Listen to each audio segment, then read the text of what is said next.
인도에서 시작되었습니다. 인도에서 처음에 불교가 시작되었을 때에 작은 종교였는데 얼마 지나지 않아 큰 부흥을 맛보게 됩니다. 왜냐하면 인도는 신분제도가 아주 공교한 나라인데 이 불교에서는 모든 사람은 평등하다 이것을 주장했기 때문입니다. 그러니까 사람들이 감동을 받는 거예요. 우리는 한번 태어나면 이 신분이라는 굴레에서 평생도록 살다 죽는데, 그런데 불교에서는 모든 사람은 평등하다라고 가르치기 때문에 사람들의 마음을 사게 됩니다. 또 불교는 살생하지 마라, 그것을 금지시키는데, 인도에는 수백 개가 넘는 신들이 있습니다. 그리고 그 신들에게 피의 제사를 다 드렸습니다.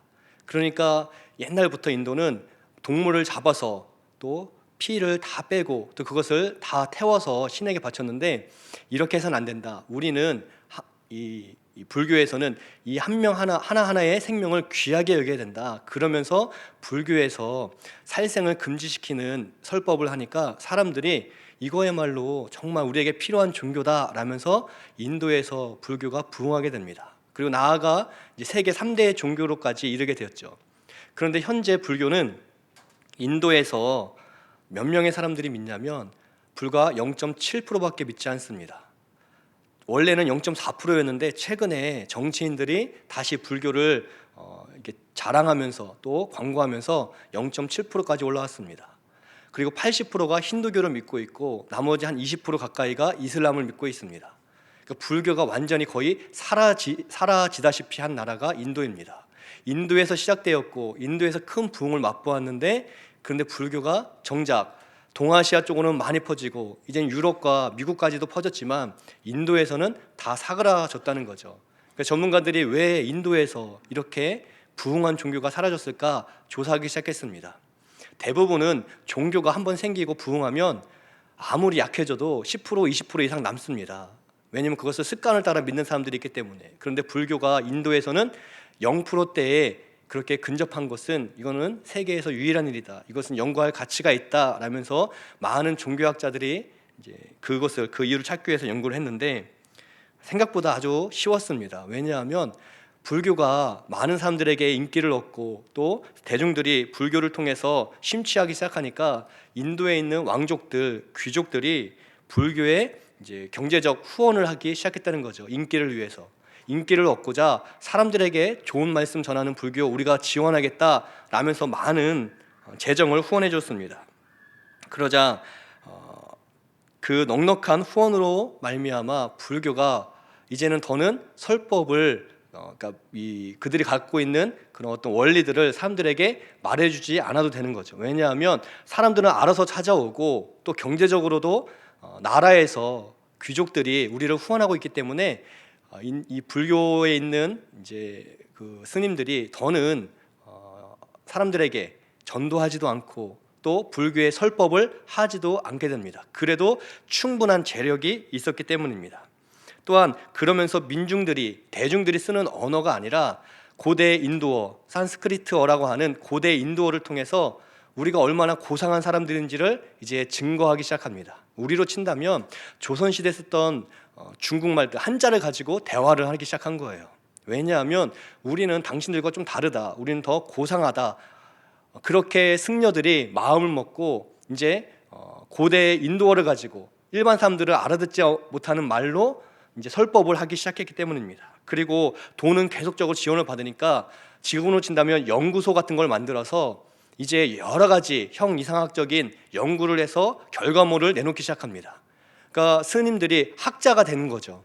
그러면서 인도의 많은 사람들이 도통 무슨 소리인지 모르겠다, 도대체 저 불교는 우리한테 뭘 이야기하고 싶은 거냐라고 사람들이 의구심을 갖기 시작합니다. 그때 힌두교가 나옵니다. 힌두교는 하나의 종교가 아니라 인도에 있는 수많은 종교를 합쳐서 그냥 힌두교라고 이제 부르기 시작한 거예요. 그래서 그 힌두교는 어떤 특징이 있냐면 집집마다 신이 있습니다. 아무 신이나 모셔놓고 절하고 복을 빌면 복을 준다라고 믿는 거예요. 그러니까 집집마다 각각의 신들이 있죠. 그런데 불교는 우리가 알아듣지 못하는 언어로 승려들이 설법을 하고 또 나와서 승려들이 또 우리로 친다면 복음을 전하지도 않고 말씀 듣고 싶으면은 절로 와라 이렇게 나오니까 사람들이 거기에는 안 가게 되고, 그러나 옆집에 가니까 새로운 신이 있는데 그 신상에 절하면 복 준다더라.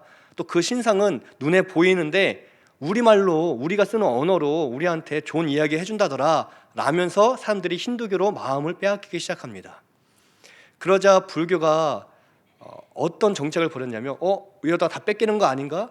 저 힌두교처럼 우리도 하자라면서 그때 불교가 보살이라는 개념을 만듭니다. 그러니까 보살이 등장해서 이제는 멀리 안 와도 된다. 너희들 근처에 보살님들을 하나씩 만들어 줄 테니까 거기서 절하고 거기서 말씀 들으면 돼 라면서 불교가 힌두교처럼 돼버립니다. 그러니까 사람들이 볼 땐 뭐야, 불교나 힌두교나 뭐 같은 거네? 그러면 기왕이면 힌두교를 믿지 뭐하러 불교를 믿겠어 라며 불교를 더 안 가기 시작합니다. 그렇게 인기가 사라지니까 왕족들이, 귀족들이 후원하지 않게 된 거죠. 그러면서 불교에 있었던 승려들이 다 이탈하면서 이 승려들이 이슬람의 이제 우리로 친다면 목회자가 되기 시작합니다. 먹고 살기 위해서. 그러면서 인도에서 불교가 사라지게 되었습니다. 가장 크게 경제적인 안정을 취했던, 어떻게 보면은 가장 크게 부흥했던 그 시기야말로 불교가 가장 밑바닥으로 내려가는 시기가 돼 버렸다는 거죠. 그들이 부유함으로 돈이 많이 생기니까 더는 전도하지 않았습니다. 그들은 대중들이 아니라 왕들에게 잘 보이고 싶어서 고대 인도어, 왕족들이 쓰는 언어를 사용하기 시작했습니다. 그들은 더 이상 대중들이 알아듣기 쉽게 설교하지 않고 설법하지 않고 그들은 철학적이고 고상한 내용을 가지고 연구에 몰두하기 시작했습니다. 그러다가 위기가 찾아오니까 세상 유행을 따라서 힌두교가 유행이니 힌두교가 우리가 받아들이자 라면서 불교가 힌두교처럼 행동하니까 사람들이 온갖 정내미를 다 떨어뜨리고 이제는 힌두교 또는 이슬람으로 몰려가게 되었고, 그 후로 지금까지 인도에서는 불교가 거의 자취를 사라진 채 현재까지 이르게 된 거죠. 가장 크게 부흥했지만 그러나 그때 그들은 가장 크게 타락했습니다. 돈이 많으면 여러 가지 좋은 일을 할 줄 알았는데 돈이 많아서 그들은 더 이상 복음을 전하지 않고 그 돈을 공급해주는 사람들의 귀에 좋은 이야기를 하며 그들이 쓰는 언어만 쓰고 대중들에게는 아무 관심이 없다 보니까 그들이, 이 불교가 인도인을 버렸고 결국 인도인은 불교를 버리는 사태까지 이르게 된 거죠. 이런 예는 굉장히 많습니다.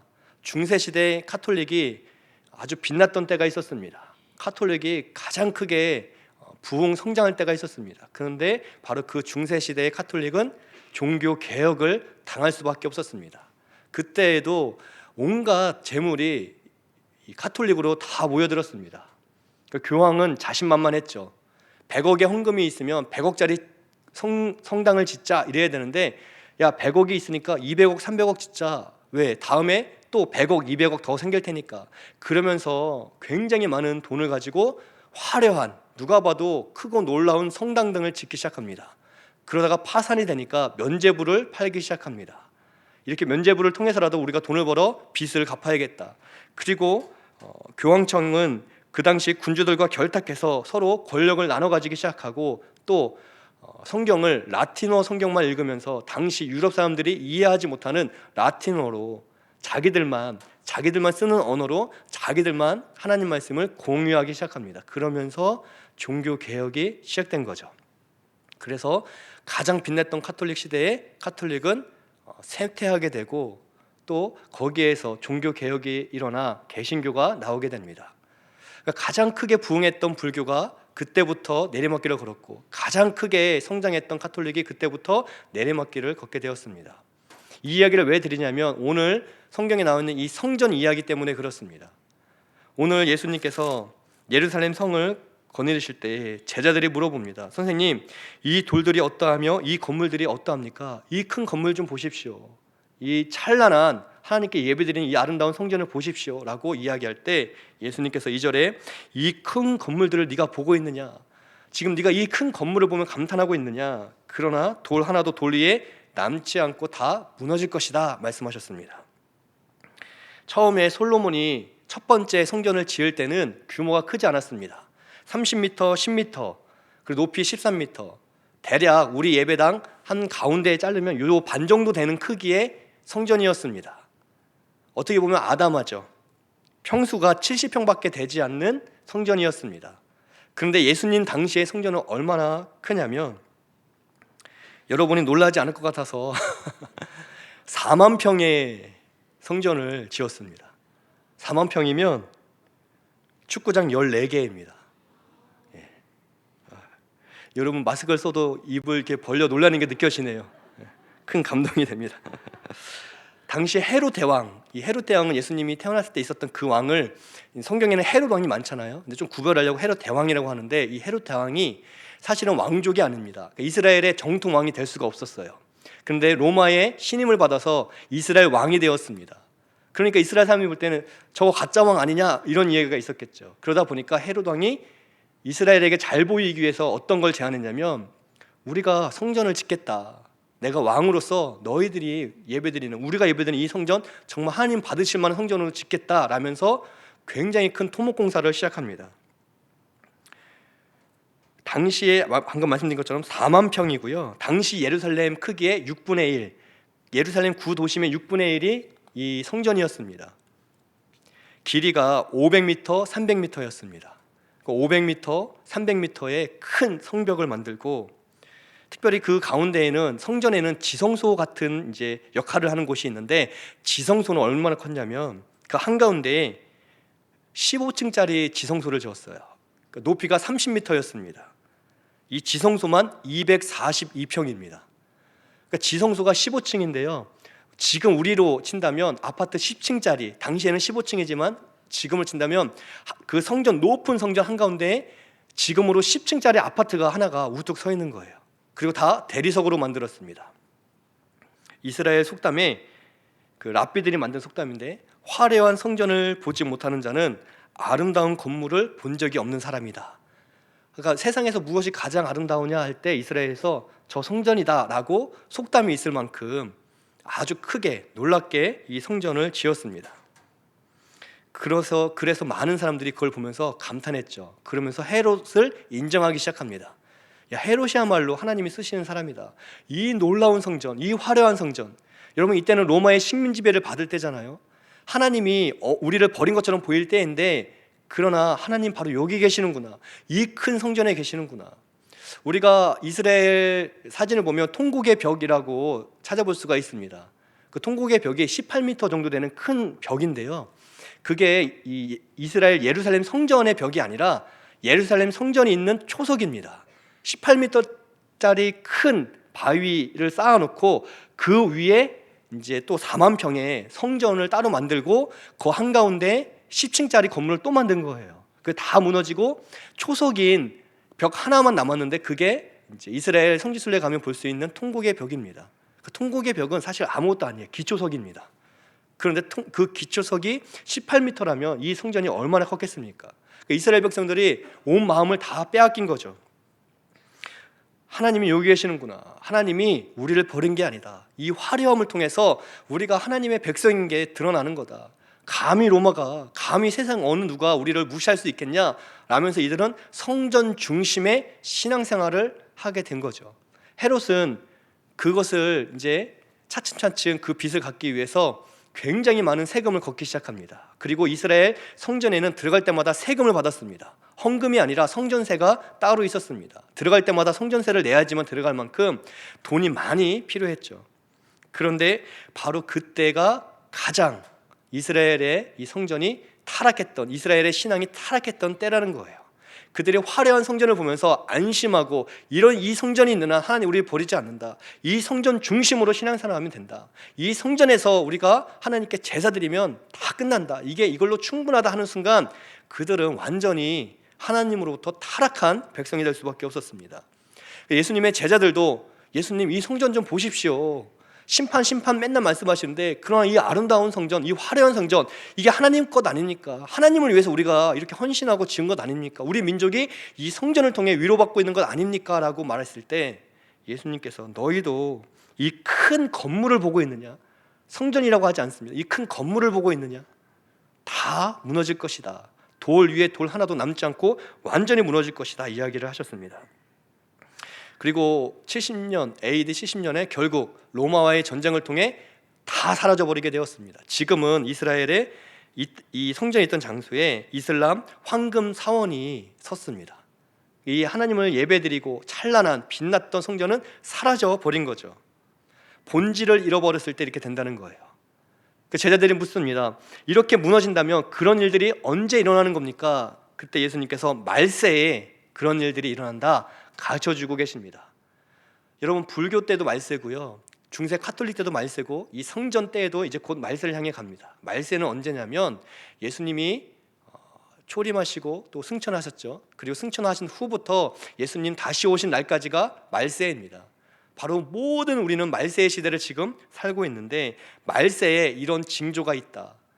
제자들이 궁금해서 도대체 어느 때에 이런 일들이 있겠습니까 할 때 말세다, 그런 징조를 이제 3절부터 이야기를 해 주십니다. 5절과 6절에 보니까 예수께서 이르시되 너희가 사람의 미혹을 받지 않도록 주의하라. 많은 사람이 내 이름으로 와서 이르되 내가 그라하여 많은 사람을 미혹하리라. 미혹의 때가 말세다라고 가르쳐주십니다. 미혹의 때가 가장 타락할 수 있는 때다, 미혹의 때가 가장 큰 유혹이 있을 때다 이야기를 하셨습니다. 사람의 미혹, 거짓 메시아가 등장한다는 거죠. 여러분, 이 초대교회 때도요, 니골라당이라고 하는 이단도 있었고, 오늘날에는 엄청나게 많은 이단들이 있죠. 신천지는 이제 겁없이 자신들의 정체를 드러내놓고 전도합니다. 요 근처 마띠아 지파를 지난주에 가보니까 지나가는데 그 앞에서 이제 전도를 합니다. 숨어서 몰래 빼돌려서 정체를 감추고, 그거 옛날 이야기입니다. 코로나 시대에 완전히 그들의 정체가 드러나면서 그들은 더 겁없이 이제는 대놓고 전도합니다. 이만희 씨가 예수님이라고 이야기를 합니다. 그리고 지금은 이만희 사후 또 다른 메시아를 지금 만들기 위해 작업 중에 있습니다. 우리나라의 자칭 예수가 160명이 있습니다. 한 도시마다 한 명씩 있는 것 같아요. 우리나라가 복이 많은 나라인지 모르겠습니다. 어디에 가나 예수라는 사람들이 있습니다.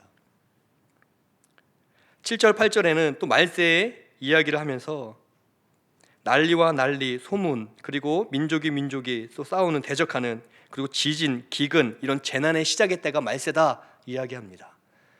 여러분, 튀르키예의 이런 큰 지진이 하나님의 심판은 아니지만, 그러나 그것을 통해서 우리는 말세가 다가오고 있고 있음을 깨달아야만 합니다. 이 자연재해를 통해서 우리가 알 수 있는 것은 우리 사람이 얼마나 연약한가, 무력한가, 자연재해 속에서 우리가 얼마나 쉽게 넘어질 수밖에 없는 인생인가, 그리고 그 일에 우리가 함께 아픔을 공유하며 기도해주고 또 후원해주는 것이 가장 필요한 때죠.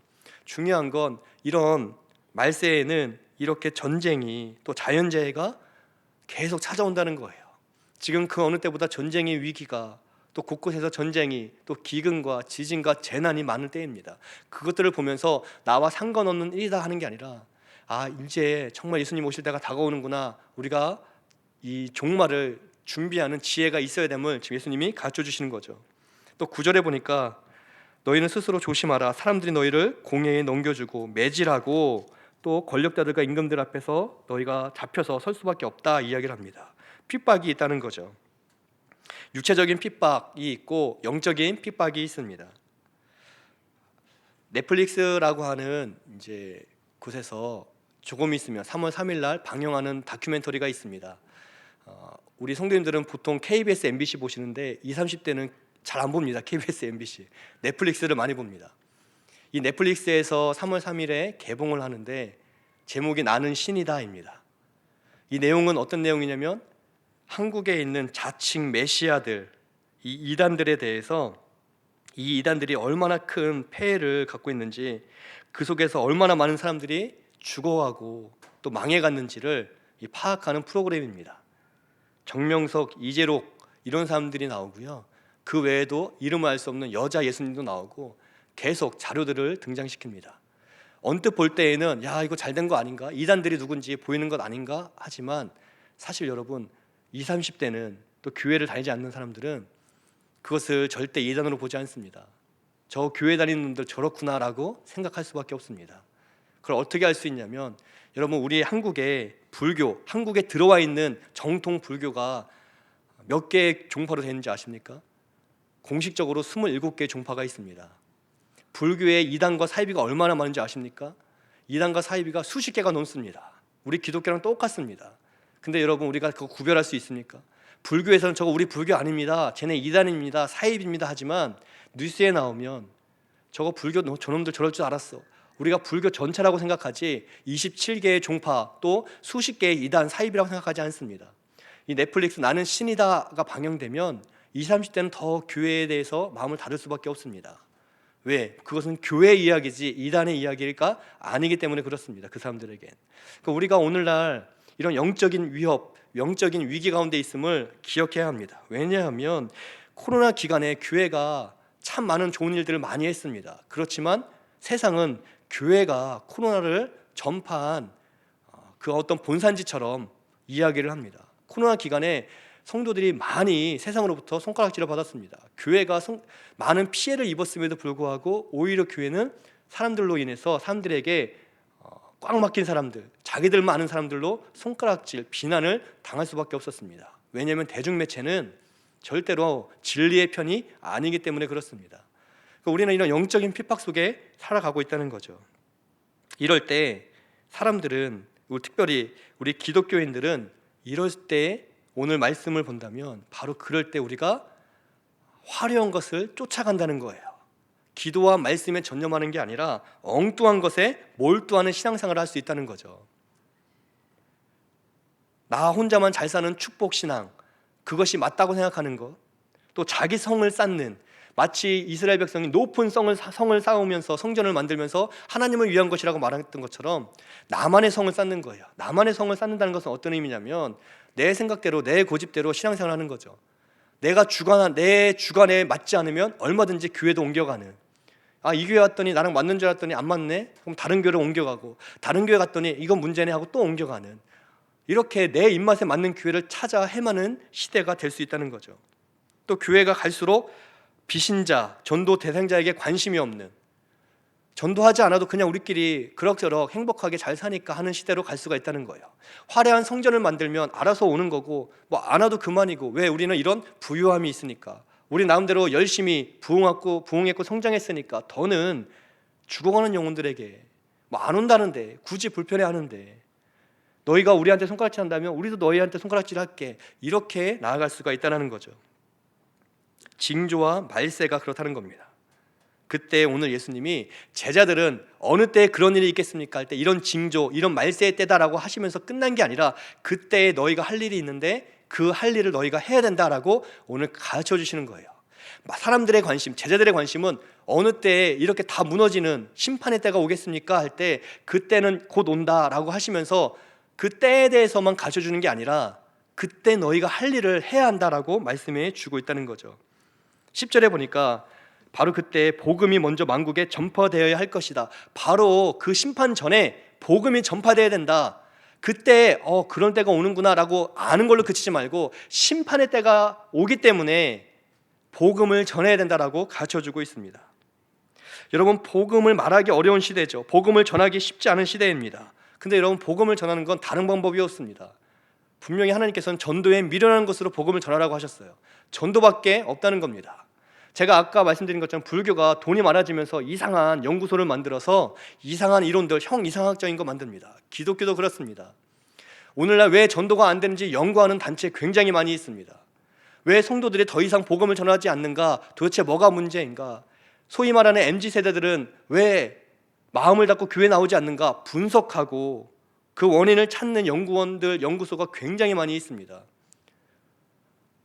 불과 10년, 15년 전에는 스타벅스 세대, 그 스타벅스를 한참 다녔던 20대, 30대 그 스타벅스 세대는 왜 교회에 나오지 않는가를 연구하는 모임도 있었습니다. 제가 어렸을 때는 저는 X세대거든요. X세대는 왜 교회 나오지 않는가? 제가 봤는데 전혀 달라요. 저희를 모르더라고요. 그냥 연구소 안에 갇혀서 연구하고 분석하고 논문 발표하고 그게 하나님을 위한 것이냐? 그렇지 않습니다. 그거는 말세에 일어나는 한 형태입니다. 그럴수록 우리는 먼저 복음이 만국에 전파될 수 있도록 직접적으로 전도하는 것밖에 없습니다. 예수님 믿어야 돼, 교회 가야 돼, 듣든지 아니 듣든지 우리가 말하는 것, 그게 우리가 해야 될 일이라는 거죠. 이거 말하면 불편해할까? 여러분, 교회 가자는 것 때문에 불편한 사람이라면 어떤 거 얘기해도 불편해합니다. 그렇기 때문에 우리는 그때에도 교회 가자, 예수님 믿자, 다시 회복하자 말할 수 있어야 된다는 거예요. 말세에 그냥 그 말세에 휩쓸려서 화려한 것을 따라가는 게 아니라, 그냥 나에게 유익한 것, 편리한 걸 따라가는 게 아니라 그 말세에 복음을 전하는 사람이 되어야 된다. 말세가 언젠지 분별하는 걸로 끝나지 말고 그때 너희가 할 일을 하라, 복음을 전하라 말씀하셨습니다. 또 11절에 보니까 사람들이 너희를 끌어다가 넘겨줄 때 무슨 말 할지 준비하지 말고 그때 성령이 주시는 말을 하라라고 말씀하셨습니다. 제가 오늘 우리 초등부 아이들 식사할 때 줄을 서서 같이 서서 이렇게 있었는데 참 재밌는 장면을 봤어요. 3학년 남자애 둘이 앞에 서서 이야기를 하는데, 야, 밥 좀만 먹어라 그러는 거예요. 그래서 제가 무슨 일인가 들었어요.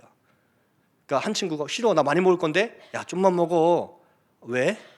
너 지금 많이 먹으면 나중에 청소년 돼서 여친 안 생긴다. 제가 감탄을 했어요. 이 초등학교 3학년 애가, 그래, 이게 지혜지. 저 형들 봐라 막 이러면서 좀만 먹어 막 이렇게 하는데, 제가 들으면서 많이 먹으라를 못 하겠더라고요. 너는 다 계획이 있구나. 그랬어요. 우리가 신앙생활하면서 미리 준비해야 될 게 있습니다. 그런데 오늘 말씀에서는 준비하지 말라고 하고 있으시네요. 왠지 아세요? 미리 준비한다고 우리가 막 변증법을 연구하고 막 복음 전하기 위해서 막 새로운 어떤 이론을 배우라는 뜻이 아니라, 성령의 인도함을 받아서 말하라. 이것은 우리한테 아무것도 준비하지 말라는 게 아니라 준비할 것을 준비하라는 거예요. 어떤 거냐면 성령의 다스림을 받을 준비를 하라는 거예요. 신앙생활 하면서 내 마음대로 내 뜻대로 조금 하다가 부딪히면 나 저거 할래, 저거 하다가 조금 마음에 안 들면 나 그만둘래, 나 조금 하다가 좋으면 계속 하다가 날 인정 안 하면 다른 교회 갈래, 그렇게 하지 말고 성령께서 주인인 것을 기억하며 신앙생활을 해라. 하나님을 믿는다는 건 하나님의 인도함을 받고 성령의 인도함을 받는 것이 다른 게 아니다. 성령의 인도함을 받아서 성령이 나에게 말씀을 주시면 언제든 말할 수 있을 만큼 민감하게 예민하게 성령 안에 깨어 있어야 된다. 그 이야기를 해주시는 거예요.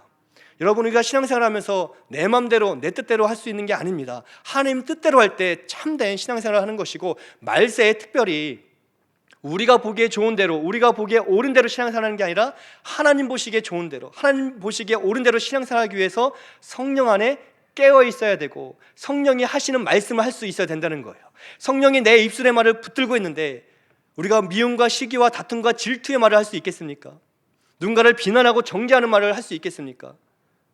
그런 이야기가 내 입에서 계속 나온다면, 분노의 말, 정죄의 말, 누군가를 다투는 말, 그런 말이 나온다면 우리는 화려한 것을 따라가는 생활, 내가 좋은 대로, 내가 보기에 옳은 대로 하는 신앙생활을 하는 사람밖에 될 수가 없습니다.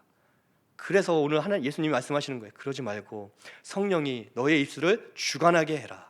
그러기 위해서 우리 기도해야겠죠. 그러기 위해서 내 내면을 살펴야겠죠. 하나님의 말씀으로 내 삶을 채워야겠죠. 지금 예수님이 그 말씀을 하고 계십니다. 또 13절에 보니까 너희가 내 이름으로 모든 사람의 미움받을 때에 그러나 끝까지 견디는 자가 구원을 받는다. 끝까지 견뎌라 이야기하고 계십니다. 핍박이 있을 때 믿음을 지키는 것 굉장히 중요합니다. 그리고 초대교회는 그렇게 믿었습니다. 오늘날 우리는 핍박이, 육체적인 핍박이 없습니다. 그러나 익숙한 편안함, 이 영적인 핍박이 있다는 거죠. 교회에 대해서 사람들이 다 비난할수록 우리의 마음도 영향을 받습니다. 어떻게 영향을 받냐면, 사람들이 교회 다니는 것을 비난하고 교회가 무슨 소용이 있냐고 말할수록, 내가 차마 교회를 끊을 수는 없지만 교회 다니면서 더는 교회 다니는 게, 신앙생활하는 게 자랑스럽지 않게 되는 거예요. 내가 예수님 믿는 게 자랑스럽지가 않은 거예요. 그냥 다니지만 사람들 말 다 맞지 뭐, 교회가 잘못하고 있지, 나도 공감하면서 어느새 내 마음도 신앙에서 떨어져 가면서, 그러나 습관을 따라서 교회를 오갈 수도 있다는 거예요. 그런 영적인 핍박이 우리 가운데 있을 수 있습니다. 그럴 때 끝까지 견뎌라, 믿음을 지켜라, 우리 주님이 말씀하셨습니다. 아니란 유혹에 빠지지 말고, 내 마음대로 말하지 말고 내 마음대로 신앙생활하지 말되, 그러나 아니란 유혹에 빠져서 적당히 대충 그냥 버릇처럼 습관처럼 신앙생활하지 말고 끝까지 이 믿음 사라지지 않게 해서 열심히 노력하고 이 믿음 지키기 위해서 끝까지 영적인 싸움을 싸워라 말씀하십니다. 우리가 말세가 언제 찾아오느냐 이것을 바라보는 게 아니라 우리가 할 일을 해야 한다는 거죠. 화려한 것을 보면서 야, 우리 잘하고 있다, 우리 이 정도면 충분해, 이 화려한 것을 통해서 하나님 얼마나 기뻐하실까 하지 말고, 본질, 기도와 예배와 말씀에 마음을 다하고 성령의 인도하심에 마음을 다하는 신앙생활을 하기를 우리 예수님이 원하신다는 겁니다. 그때가 올 때까지 예수님의 말씀처럼 다시 전도의 자리에서 성령 충만의 성령의 인도함의 자리에서 또 믿음의 자리에서 신앙생활할 수 있는 우리 모두 되시기를 예수님의 이름으로 축복드립니다.